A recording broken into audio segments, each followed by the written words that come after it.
Okay, I've just color coded the plugs there for anybody, you know, that picks up the cord and doesn't know what's going on. They'll know which is hot and which is I've done my measurement for the roof here. I have to be about 7 inches out from here for the panels to clear. Hopefully I'm thinking correctly.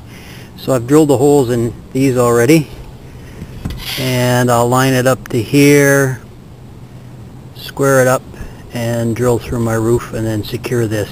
Once this is on, I'll bring the panels up, snug everything up on this side, and then I'll be able to see exactly where the other piece of aluminum will go on the back side. I used this as a template, and I drilled the 1/4 inch holes in the roof.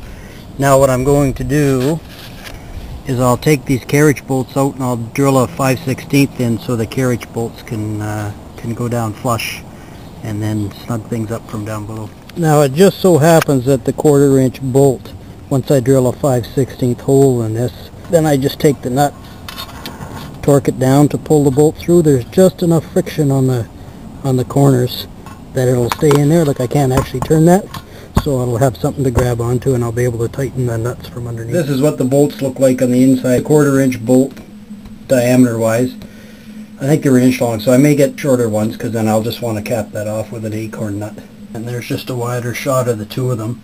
I may upgrade to a bigger diameter bolt. I'm not quite sure yet, but for now I'm just going to leave this on until I get everything snugged up and then worry about that. The front snugged down tight, so now I can draw a line to see where my contact points are here.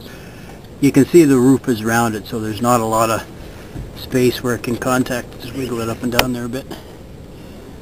So hopefully I'll be able to space the bolts about 6 or 7 inches apart. Anyway. Panels on. I've got everything lined up nice, fitting on here. Now you can see just the way it is now. Like, that'll flop around in the breeze and end up either making a lot of noise or end up blowing off. So what I am going to do is on each of the 4 corners I'll fashion some kind of support. I'll either a rod going right through where it's supported here and right through the roof and supported on both sides again, so either that or just bring down some kind of rubber feet or something like tripod feeder, that kind of idea, just so everything you can snug up on every corner so it's not going to do that. Worst comes to worst, if I find I'm having problems with it, I can always, when I'm traveling, just take it off and put it in the back of the truck. I've come up with this system for support on the corner, 3/8 threaded rod. It's zinc. All the other hardware is stainless steel, so 3/8 nuts and washers and lock washers. The other thing I had these here. I'm not sure what they were from. I just had them kicking around, but they're zinc also.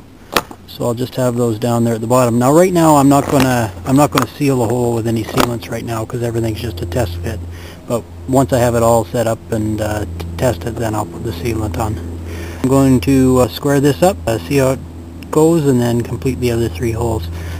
So right now it's going to flap in the breeze like that without these, but once this is snugged up down to here, and this up to here, and this down to here, everything should be fairly solid. Here's what the hardware will look like on the inside. This is the 3/8 rod coming through, a nice big washer, another little washer, lock washer, and then an acorn nut. Here's an interior view of the hardware. So these two coming through here, I'm going to switch those to shorter bolts and acorn nuts. These 2 down here, again I'll switch those to shorter bolts with acorn nuts. And these are the 2 coming in, the 3/8 inch rods with the acorn nuts on them there right now. As you can see, they're not too intrusive. Some people don't like drilling through the trailers. That's fine. You can devise some other system if you decide to put the panels on. You don't even have to have the panels on top of your trailer. You could have them remote and devise some kind of system of locking them up. We'll see how this works for me.